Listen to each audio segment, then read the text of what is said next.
Welcome, Guild family. This is Bevin, and this is part of the Evolutionary Dialogues, just casual chats with the Soul Guides, who are the founders, along with myself, of this beautiful community in which you find yourself.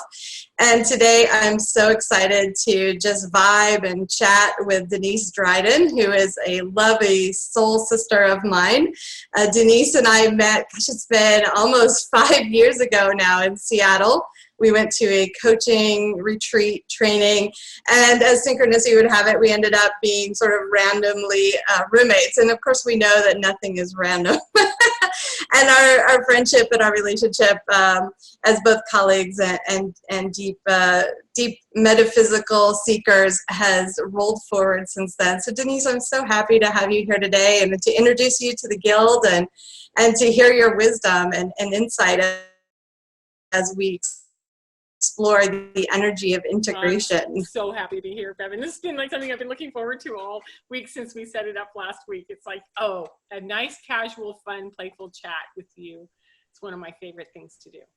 Yeah, absolutely. And, you know, you have such an interesting story, your educational background and kind of what you've worked in and some of the alternative things you've done in your life. Do you want to just give us like a brief overview of that? And then we'll dive into the juicy stuff after that. Perfect. I love it. I always call myself sort of the eclectic coach because I come from so many different kinds of backgrounds. And I started initially with a degree, a secondary degree in education applied towards history, which means that I could teach high school students, but I also had a full major in history, and my focus was on medieval and Renaissance history. Wow. Really wasn't even that broad. It ended up being about the Age of Enlightenment, Reformation, the Arthurian legends, and witchcraft, of all things, were the topics that I just couldn't get away from, and they were always talking to me. And so, you know, trying to teach American history in public schools was kind of boring after that, you know, and I got to go to Oxford and I got to study. I got to look for Tintagel, which was where the Arthurian, you know, parts of Chaucer were, you know, that's where it was supposed to have taken place. And I got to play in a lot of different levels and discover my intuition when I was over in England. And then came back and sort of started to do public education teaching, then left and went into trade shows and event planning and marketing, which really fed another whole part of me, which is I am an environmental physical energy scanner.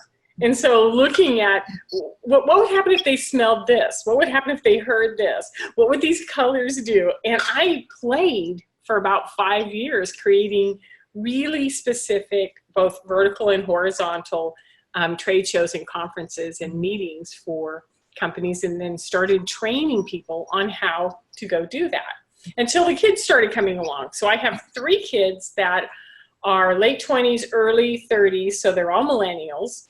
They're all super energetically sensitive with very unique signatures. There was no way all 3 of them could go to the same kind of school and have all of their needs met. So I found a phenomenal little elementary school in Bend and 2 teachers that did a K-3 and put my kids in there. And then the teachers and I and a couple other parents and one other teacher grew this thing into one of the first magnet schools for democratic learning and ability grouping for kids. So we were doing conflict resolution. We were doing self-paced direction with criteria up on the walls. We were literacy based. And it was the first time I'd been involved in creating an education system. And please be very clear, I did not do the education system. I created the understanding of what it could do for your kids separate from traditional industrial education. So that was my first round. My kids still never forgive me for putting them in a K-8, which was, they called it the weirdo school, and they also loved it because they learned how to paint, they learned how to write, they learned how to backpack up in the Sisters Mountain Range. And you're from that area, so you know all of this, right? I am. It's such a beautiful place. That's where I grew up, just right outside of Bend. And yeah, so when I found out that you had been a part of creating this this magnet school for your children and for other people's children in that area. I was so excited. It's like amazing.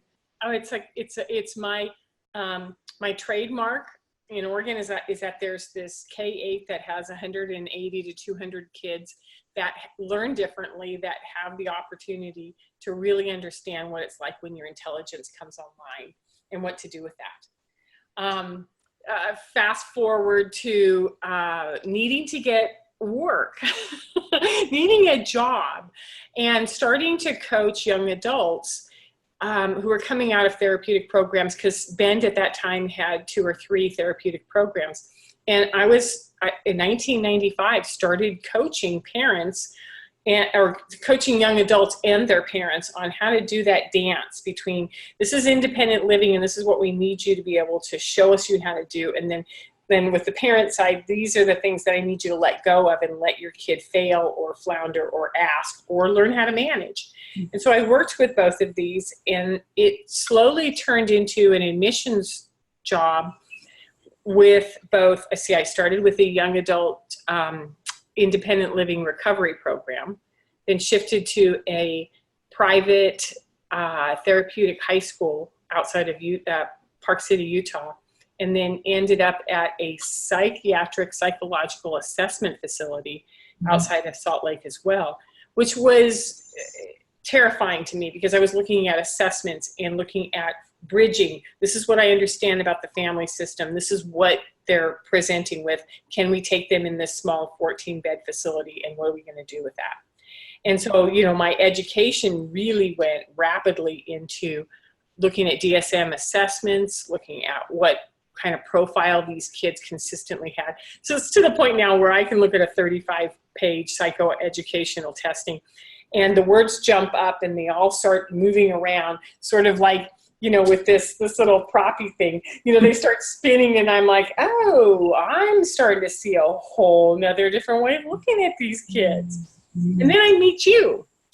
So, I've been coaching, I've been working with this therapeutic industry. And I think when I met you, I had started my coaching practice and loved Alan Seal's work on transformational presence. And you introduced highly sensitive person, and I was like, that is exactly what we're starting to see here.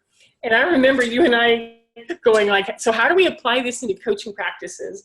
And you did a phenomenal job because you were working with individuals. I had to turn around and figure out how to work with 2 or 3 or 5 family members with those same skills. And so I had to really become a maverick of what works and what doesn't work, and then using everything that you and I have been playing with on highly sensitives as tools. If they're reactive, if they're in overwhelm, if they're highly anxious, if they're isolating, why? And let's go to what the parents can do, what the student can do, what we can learn to sort of broaden that. And that's where I am now, is I've been more and more interested in the energetically sensitive than the therapeutic treatment. And psychology and I sort of partner. I understand it really well. And there's a part where it's, talk therapy isn't going to work with an energetically sensitive kiddo, nor is a parenting rigidity of the direction that they want their kid to go work with an energetically sensitive. So yes, what you've been sharing with me is really that you found out a lot of these parents maybe were not highly sensitive themselves, but a lot of the children who were in these therapeutic programs, because they weren't able to cope or had behavioral issues or addiction or whatever that was in these therapeutic high schools, they were the empaths and the HSPs and the intuitives, and the parents just didn't have any idea how to support them. So what was that journey like for you to kind of make that realization and then start to shift what you were doing to really support them? Well, if you remember, I was in the first class that you taught on highly sensitive. It was an 8-week workshop, and it basically was the concept of reframing and reparenting. So I'm sitting in your class going, oh no, and these pieces are just falling in place. And so I was prepared for the fact that as we start to introduce the concepts of Elaine Aron on DOES. And, you know, is it environmental? Is it sensation-based? Or is it emotional? Is there more like an empath skill going on there? I was watching the parents, which I thought originally were not. They were just sort of more linear, going, I've been undiagnosed ADHD my whole life. I am an entrepreneur for a reason. And they're successful, you know, adults who've sort of either forced themselves into certain roles or adapted really well. But as we're pulling it apart, they're doing the same thing that I did when I was in your class, which is, oh, so if it's generational, if it's, you know, hereditary, there it is. It lives within the whole family system. And if there's an adoption scenario, then now you got a whole other set of things, which is, I wonder what those bio parents were like, and what am I supposed to do if I'm like that or not like that? So it's just become a totally fun playground for information. Yeah, I mean, in some ways you've been exploring the energy of expansion as well, which is a whole nother topic. But I know one of the things you specialize in is really like how, not only personally, because you are such a prolific spiritual seeker, you're always studying, always going to mystery school, always, you know, just diving in on your own work and role modeling what that looks like. But also with these families and now the clients that you work with, how does that energy of integration really come into play? You know, I've worked with a channel for the last 9 years, and I do a lot of my research. And when I'm kind of stuck, when I get to the point where I've looked and found everything I can in the books or in the online and resources, and I have these questions that are much bigger, they need more information, I'll go to this one channel. And I remember they said, oh, you're just an integrational coach. And I was like, an integrational coach. And I started to understand that the pieces of that is going from, again, a multidimensional perspective, being able to look at things that move around all the time, and there might be 20 to 100 different concepts floating up in the air, and then how to embody them one at a time, or to embody the ability to become the observer with this stuff and stay with your feet on the ground and allow them to sink in and absorb in when we need them. And so teaching adults and teaching young adults and adolescents how to embody new information, not just, oh, that's a new tool, that's awesome, but how do I start to use it and use it every day, and then become so fluent in it that you don't even realize you're using a tool anymore, like breathing. You know, like the breathing from the solar plexus. And we've been talking about this more. This is my new one, right? is the complete embodiment that happens when we are fully breathing from our solar plexus and our feet are on the ground, and we have grounded into Gaia, or we've grounded into the center of the earth, or we know our place on this planet. Everything becomes sort of, you know, then we're in an observation mode, and things can flow with us and through us a little bit easier than if we're ungrounded and we don't have any tools and we don't know what to do when overwhelm comes in. That sounds really great. Could you lead me through that breathing exercise? I think it'd be great, and if anyone who's watching wants to follow around, you knew I was going to do that anyway, right? I'm like, you brought the tool up, now I'm curious, and I totally need to be grounded in myself today. That would be perfect.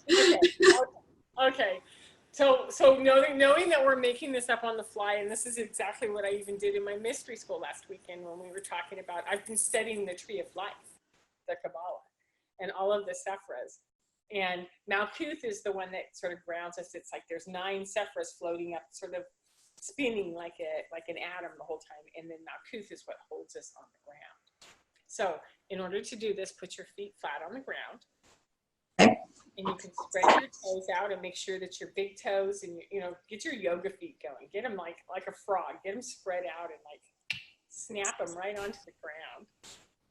And then imagine that at the base of your torso that there's a cord that just can go down from the flat part of the base of your torso down into the ground, and then another vine string cord going down each of your legs. So it's like having 3 different little vines coming down and going down into the ground, and then start sending them deeper and deeper, 20 feet, 200 feet, 1,000 feet.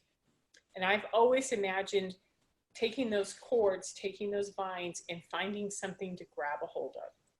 And in my pre-grounded imagery, it was like using an Indiana Jones whip or an anchor or some sort of imagery that worked for me.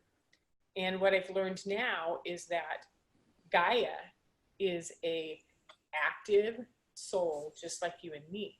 And so you can talk to her and you go, hey girl, I got these vines, you need to hold these onto these for me. And notice that she'll reach up and she'll grab them and she'll grab them and hold on to them.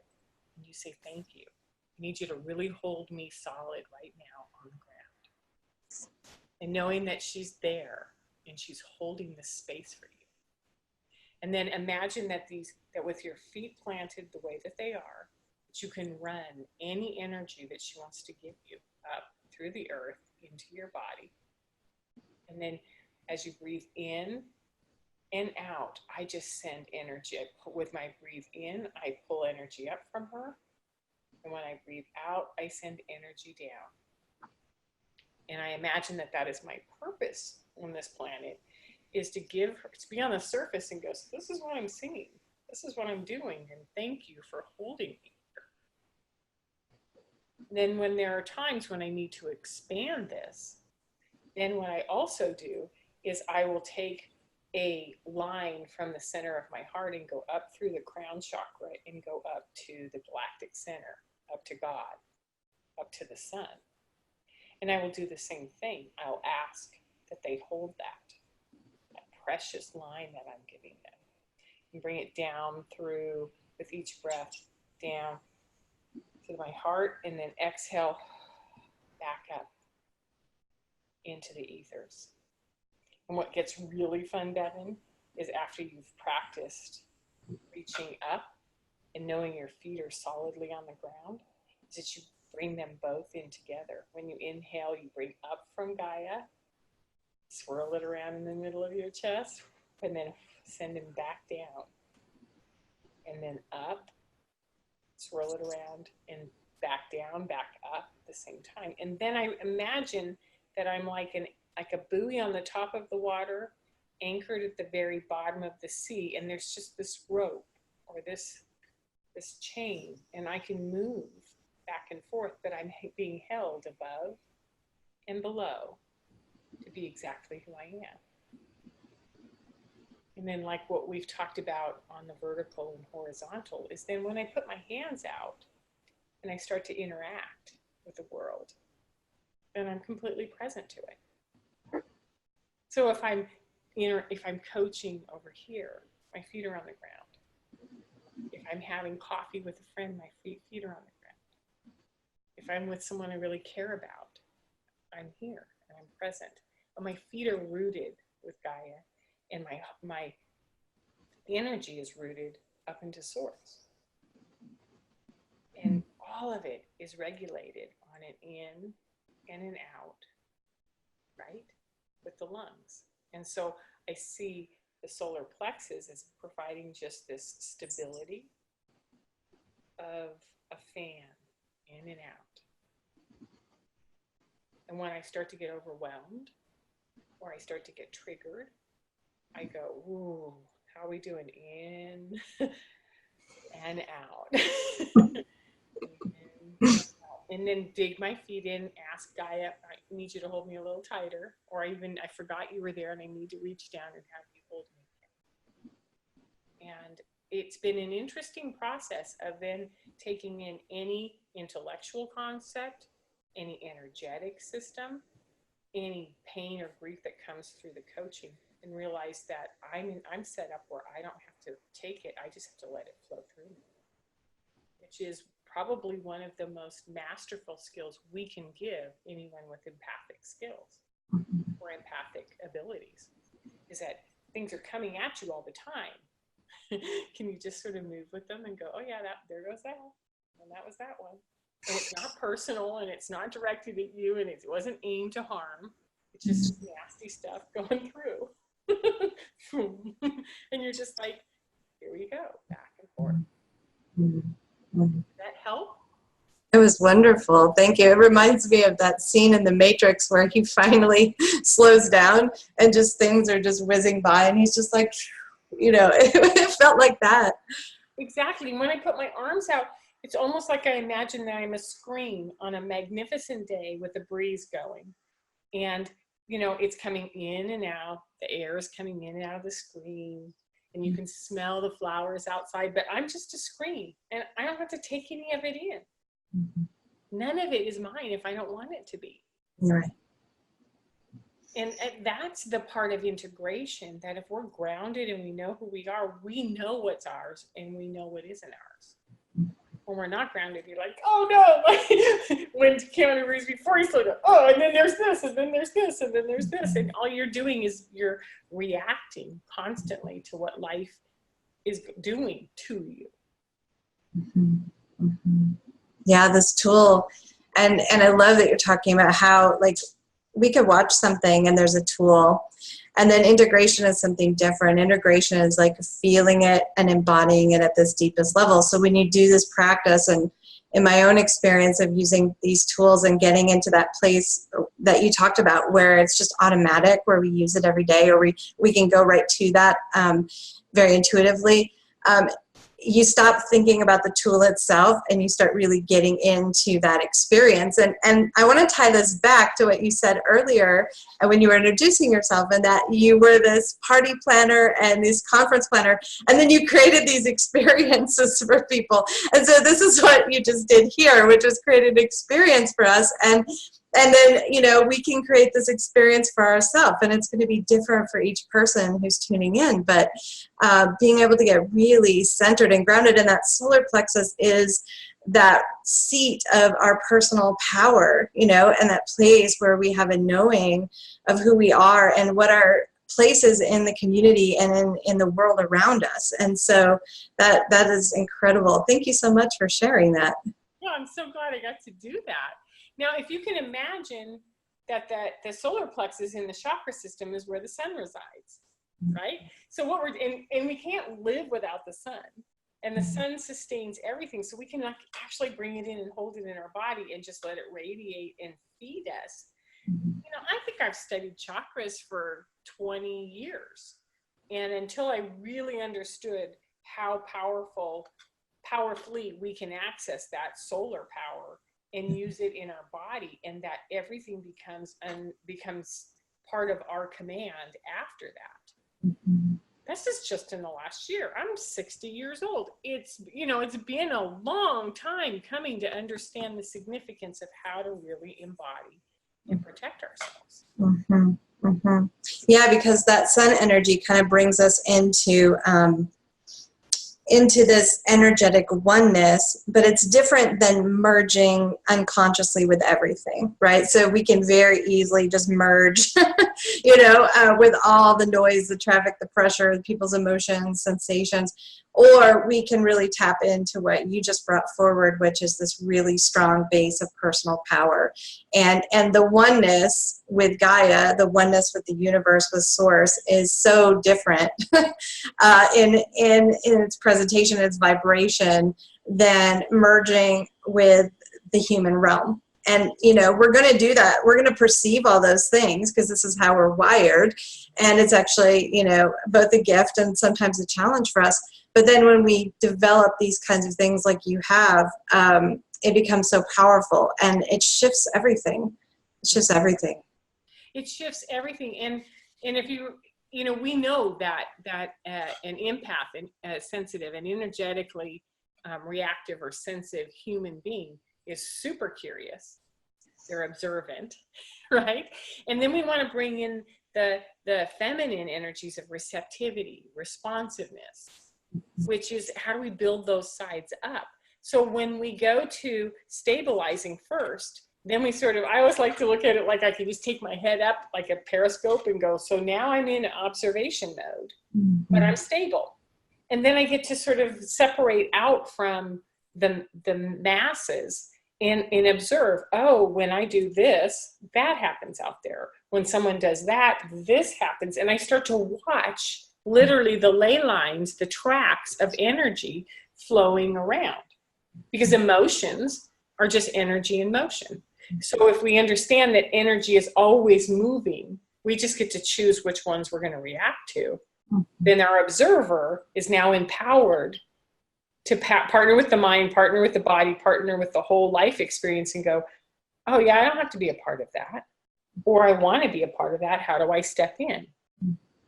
You know, and it takes us from a long history of having felt attacked or brutalized or traumatized throughout history because we feel and see more to, wait a minute, I got a superpower. I got a kick-ass superpower. Right? It's right here. And my observation skills are better than anybody I know because I can remember the nuances.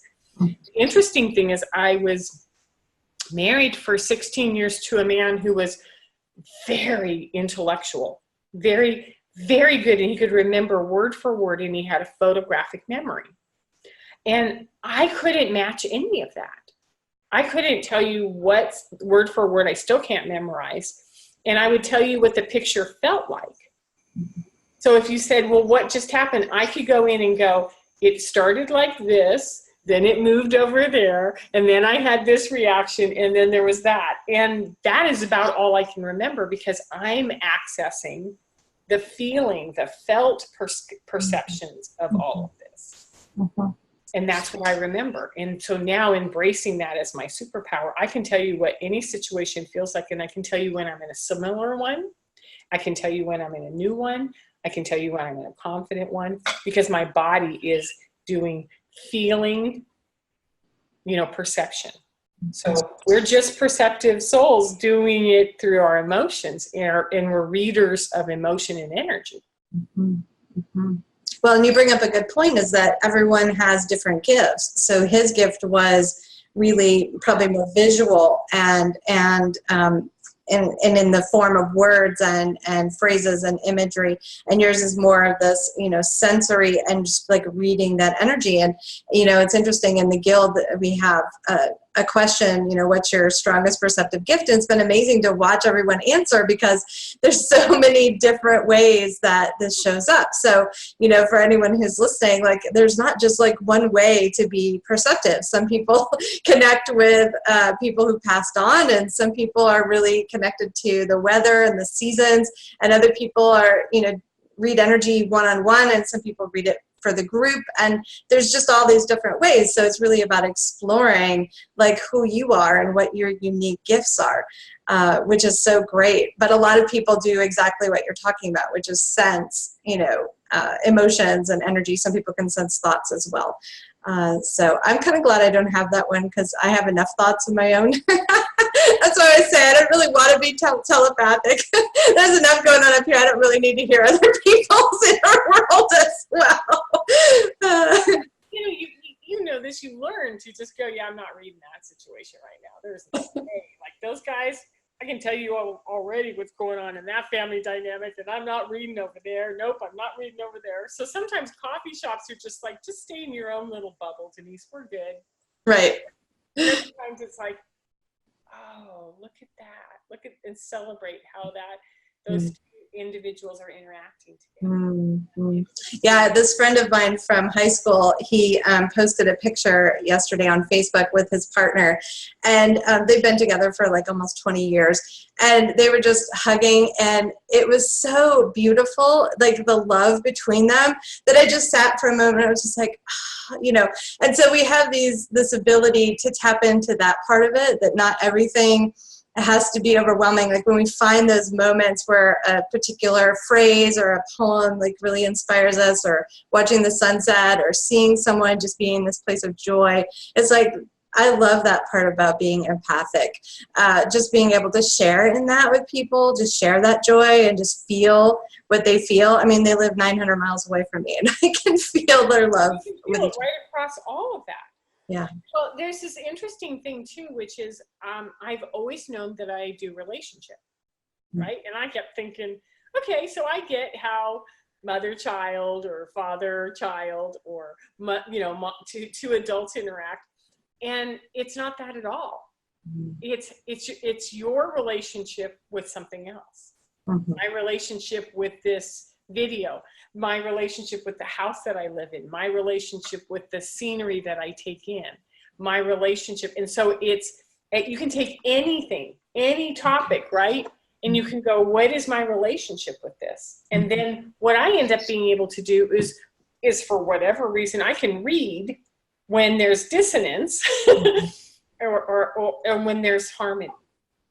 And then I can sort of move it into harmony or address the distance. Why is that there? And they're like, shh, go away. I was like, oh, so you guys really don't want to talk about that thing you two do when you talk over each other and you snipe back and forth when you're smiling?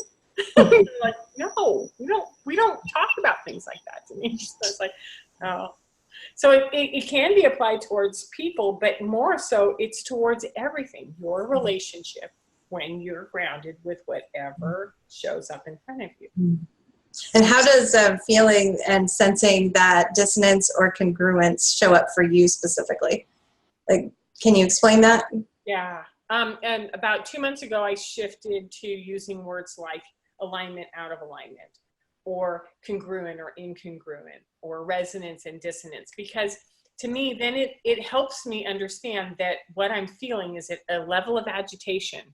And it could be like in my actual chest and affecting my breathing. It could be how I become super hyper vigilant and I don't know if I'm seeing what I'm seeing is what I'm feeling because they're out of sync. So it's when my observation skills and the reaction in my body are off. When they're the same, it is fabulous. It's like being in bliss and joy all the time. When something's over here and I see this and they're incongruent, then what I've had to learn to do is to go, they're incongruent. They're just missing. There's nothing personal that I need to do about that. I'm feeling the dissonance. I'm feeling the edgy, the static, the sharpness of it, but it's not mine.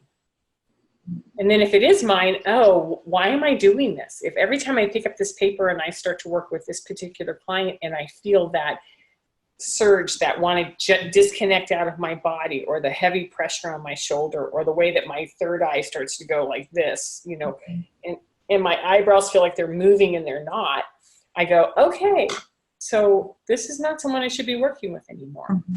And then learning to say, as soon as I get that, to honor it and say, yeah, thanks for letting me know, and now I'll take some action on it.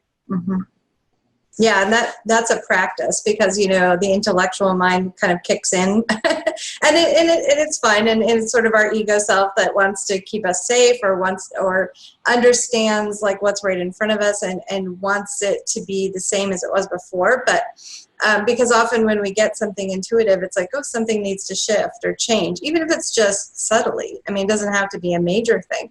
But when that dissonance is there, it's really a message like, oh, there's something here that wants to be different than what it is. And so it's, you know, I love that you're calling them something different other than good or bad, because when we start to put judgment on it, because something that may not resonate with me may actually resonate with you. And that's okay, you know.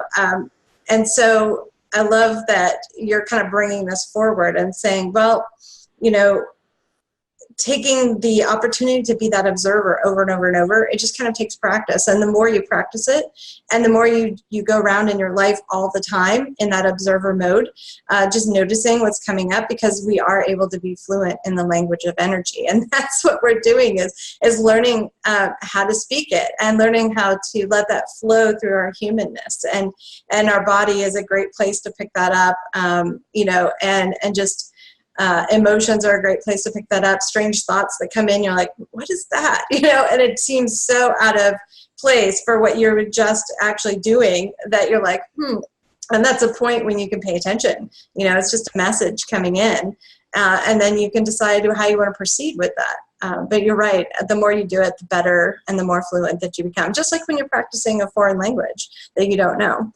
It's learning how it works. Exactly. And the piece that I didn't realize was at play all the time was judgment, which is oh, I don't like it when that happens, or I don't like it when they do that, or why don't they stop doing that? And when I realized that, I think it was Matt Kahn that said, whatever shows up, love that, right? And it was kind of, I had to learn, especially in parent work, when I would go into these intense 3-day family workshops where I could feel mom or dad or the kid, you know, crossed arms, sulking, being really frustrated, is there's so much dissonance that I could just go, oh, look, there's so much dissonance, as opposed to, I can't believe I'm here, you know, and I have to do this work with these guys and they can't even, you know, that was the old judgment part, which was putting a value on what they're not aware of. And now when I step back and I'm integrated in my body and I'm in balance, and I can go, oh, that compassion, you know, I always hope my compassion wrong. That compassion just kind of comes up like, look at them, they're so dissonant right now. I wonder if there's something we can do that can bring some sort of energy together in them so they understand what that feels like. Mm-hmm. And then when they feel it in their body, then they know, oh, this is possible. This is what's possible next. Yeah. If we don't give them something to feel, if we don't see it as something that's changeable, something that's adaptable, fluid, then we lock it into a perception and it stays that way. And no one ever wants to be that 24 hours a day. Yeah, absolutely. This has been such a rich evolutionary dialogue for me, as it always is on our conversations. So if there was one thing or one final thought you wanted to impart to everyone who's watching on the energy of integration, you know, what would that be? Everything needs time to be absorbed into your energetic system. Give it time, whether it's just a couple of deep breaths with that, where you say, and that just happened. Or you go, I need a couple of hours to go home and like work on this, whether I draw pictures or I, you know, cook. Like, to me, if I have to integrate a lot, I come up with it. It's got to be a big dish with a lot of things to chop. And I'm sitting there like, da, da, da, da, da, da, and then all the pieces fall into place. So knowing that, know your own integrational pace, and then give yourself it, because the sooner you can get it in and it starts to resonate with you, the easier it is to grow through to the next step. But if we don't give it time and it goes off to the side and we miss these great opportunities, they're going to keep coming up, and they're going to come up faster. Mm-hmm. So take it, examine it, you know, or notice it, find out what it takes for you to bring that in, and then do that. Mm-hmm. Mm-hmm. Beautiful. That's absolutely beautiful. Well, and we would like to invite anyone who watched this video today to please comment and tell us your stories, share your learning about the energy of integration. You know, what have you really worked on? What patterns have you worked on? How have you embodied different learnings? How do you sense into resonant and dissonant energy? Anything that really struck you from our conversation today, please feel free to share. Denise and I would love to get more feedback and expand this conversation on a deeper level. And so thank you so much for being here today and doing this with me. I just really appreciate you so much.